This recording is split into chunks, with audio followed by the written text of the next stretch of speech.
Hi everyone, my name is Elizabeth. I'm 17 years old and I was diagnosed with type 1 diabetes when I was 12.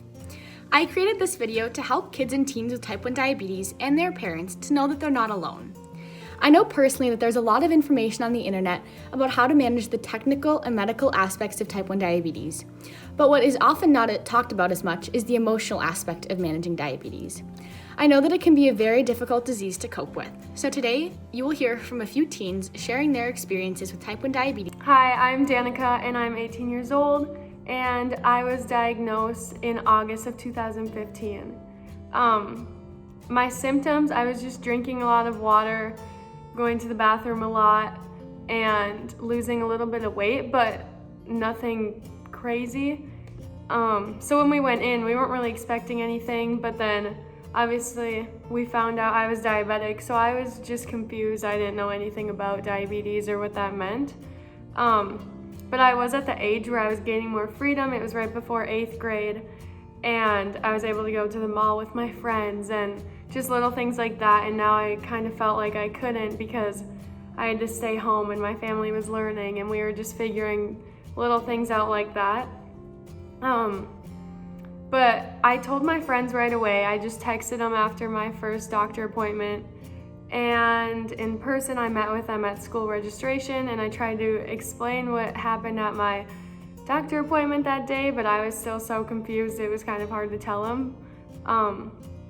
But yeah, there was no issues with my friends and what they were saying back. They were interested to learn more, they wanted to know how they could help, and they were awesome. I didn't really feel like a normal kid after that. I would kind of feel out of place. I carried my kit with me and I didn't really have anything too crazy, but I do remember like you just kind of feel a little out of it. But it does put an extra responsibility on you, so you are thinking about like what you need to do, plus diabetes all the time. But yeah, I try to do as much of it on my own and try to stay on top of things just so that it's easier and not as big of a responsibility for other people sometimes, because I worry and I don't want to be like it's such a burden on them. But I have gained so many opportunities. It is hard. Obviously, any illness is tricky, but there's so many like great things that I've got out of being diabetic. I've met so many great people, had a lot of opportunities. But yeah, my biggest challenge is just the fear that my diabetes would control me and I'm not controlling it. Not necessarily meaning with my numbers and blood sugar specifically, but more like I don't want it to stop me from doing what I love. I want to always do what I love with diabetes on the side. And yeah, I've been doing that throughout school. I was in volleyball and tennis, and I now work as a CNA at a nursing home, and these all require me to manage my numbers ahead of time so that I'm able to do what I'm doing without stopping, because there's not really a break in any of them that you can just stop whenever you need. So yeah, it's good to manage your numbers in general, and that's just the biggest thing, is planning beforehand, making sure you eat well. Yeah, but it is kind of go with the flow, and you just have to pay attention to how you feel. And then my advice that I would give to somebody who has recently been diagnosed is just to not let it stop you. Use it, take it as an opportunity and run with it, kind of. You just gotta just do it. But yeah, make diabetes your friend and not your enemy. Hi, my name is Amelia. I am 13 years old and I was diagnosed with type 1 diabetes when I was an 8-month-old infant. I do not remember a day that I didn't have to deal with diabetes, because obviously I was so young and my parents were taking care of me when I was a little baby. But since then, my life has never been without diabetes. It was just a total game changer for both me and my family, and this disease has never been in our family before us, so I was the first. And I was diagnosed in April of 2008, and obviously that was flu season, so my parents just thought I had the flu when I got sick. But I got really sick and they took me to the hospital, and it turns out that I was in severe DKA. So, and it's usually very rare for babies to be diagnosed at this age. But I don't remember anything about it, but all I can say is that I faced numerous challenges in my journey with type 1 diabetes, but things have also changed from when I was younger to where we are now, especially advancements in technology, which have been super helpful to my family and I. In my school environment, my friends were very kind and gentle to me, and they were supportive, and they stood alongside me, and they were really understanding, and that really helped because at first I didn't know how to explain to them about my disease and like how I got it and what happened. So if they saw me ever testing my blood sugar or eating a low treatment, they would just know about what I was doing. And actually, nowadays, it isn't that hard for me to go to someone I don't know and explain my diabetes, my situation, because they would be like, they would see my pump or my sensor, and they would just be like, what is that? And I would explain. And it's easier for me to do that now since I know a lot about it. Yeah, my friends have been really supportive of me and have walked alongside me in my journey. A lot of things have changed since my diagnosis. First of all, as I mentioned before, the advancements in technology have been super helpful, and because when I was little and we had those like huge insertion devices with huge needles, and we had devices that didn't read very accurately, like the numbers weren't very accurate. But nowadays things have gotten so advanced that some days I don't even need to poke my finger, whereas when I was little I would poke my finger about 9 to 10 times a day. So that has been a really nice thing for me and my family, and it has really helped us in my journey, especially in the recent years.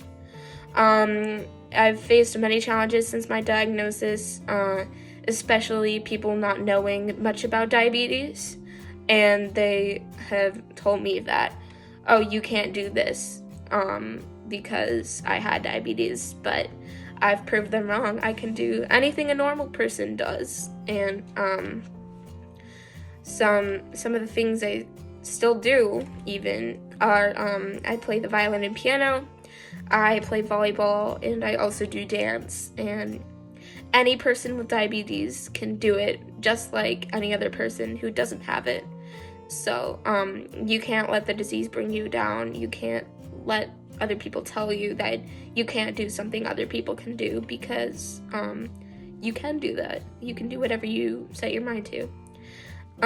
So advice that I would give to someone who's recently diagnosed is, I know it's not fun and I know it's hard, but I would just accept it and take care of it with confidence, because it'll be easier on you if you accept it. It'll be so much easier, and it took me a long time to figure that out, but hopefully one day when you know a lot about diabetes, you can set example for other newly diagnosed people too. Hi, my name is Nicole, and I am 16 years old and have been living with diabetes for 7.5 years as of February of 2013. So a little background on my diagnosis story. I was diagnosed in my 3rd grade year of elementary school, and it all started out, I had this rash on my leg, and my parents were kind of concerned because it wasn't going away and it kept getting bigger and bigger. And I had also at the same time been drinking lots and lots of water, losing lots and lots of weight, and I was wetting my bed at night, and my parents were concerned, so they thought the best idea was to go to the doctor to not only get the rash checked up on, but also the other symptoms I was having. So we went to the doctor and they did some different tests and they came to the conclusion that I had type 1 diabetes. So once I heard that, I was quite afraid because originally I thought of that as a death sentence. I didn't know too much about type 1 diabetes, but I did know that it was very serious and it was a lifelong disease. So after we stayed at the hospital for a couple days and I got to learn more and more about it, I came to be more comfortable with the idea of needles, even though in the beginning I was quite afraid, but I grew accustomed to it over time and now have been giving shots up until this point, 7.5 years later. So while it is extremely scary, I definitely feel like I had lost some friends because of my diagnosis. Some of my friends' parents weren't sure whether or not to have their kids be around me, and people grew very cautious just knowing that I was diabetic, because a lot of people aren't informed about what type 1 diabetes is, and that's why I think it's great to educate people so they can be on the same page as you and have the right information with that. Even through losing some friends because of my diabetes diagnosis, I still gained many more. I ended up going to Camp Needlepoint, type 1 diabetes camp, for 7 years, and I'd enjoyed that so much, and I had met so many people through different things. I worked with JDRF through the Youth Ambassador program and just met so many cool people, because the piece of advice I'd want to give to anybody who was recently diagnosed would be that they are not alone and that there's so many other people in the world like them, because when I was diagnosed, I thought it was myself and only myself who had type 1 diabetes, and I felt very alone in the world. So I want kids to know that are recently diagnosed that they are normal and that they can live a great, amazing life and still be healthy and active and be a normal kid, because diabetes should not define them. Yes, diabetes can be a struggle, but that should never stop them from doing what they love in life, and it does not stop mine either. Hey guys, my name is Anthony, I'm 18 years old, and I'm a type 1 diabetic. I was diagnosed on April 24th, 2003, so I was 19 months old at the time, so I remember nothing about my diagnosis. But my parents have told me how the story went. My mom was out visiting her sister, and my grandma and my dad were taking care of my sister and I. And I showed all the basic signs. My dad knew because he was a type 1 diabetic at the time, and so was my uncle. I was going to the bathroom a lot, really thirsty, the whole 9 yards. So my grandma took my sister to go see Disney on Ice, while my dad gave me a finger prick and then ended up taking me to the hospital. Later, the doctor told him I was diagnosed with T1D. So it was hard starting school with diabetes, because not only did you have the stress of trying to make new friends and fit in a new place, but you also had the stress of managing your diabetes. But I definitely don't see that as a bad thing looking back on it, because now it's just given me more skills that I use more, multitasking and being able to divide my attention between two important things, like fitting in, making friends, and managing my diabetes. But diabetes has also been a blessing to me. I know it's weird to think about, but the amount of doors that it's opened is amazing. My family and I have gotten really involved with JDRF, and in 2019 I went to DC with the Children's Congress, and I got to talk to congressional leaders about funding for diabetes, which was an absolutely amazing experience. And I couldn't have done that without having diabetes, but not only that, but we've also been a huge part of the Hope Galas for Minnesota. And in 2019, we were also the Fund a Cure family, which was also just an absolutely amazing experience. But the advice that I would give to people who are just diagnosed would be, first off, obviously you have to accept it. And I know that's a hard thing, an easy thing to say, hard thing to do. But after you accept it, you can really live your life to the fullest and be able to, I don't want to say use it to your advantage, but use your diabetes to your advantage. And also telling friends, it's important to tell them as soon as you can, because if there comes a point where you need to take care of something or you're having a really bad reaction, they don't have to worry about what's going on. They know that you're a diabetic, and when you're low is not the time to explain that you have diabetes. That's just a time to say, I'm low, I gotta go take care of this. But yeah, that's my story, and that would be my advice for anyone who's just diagnosed. Good luck, guys. Thank you to everyone who shared their stories, and thank you all for watching. If you're looking for more information on coping with diabetes, check the description box below for more resources. Know that you aren't alone, and you can do it. The diabetes community is rooting for you.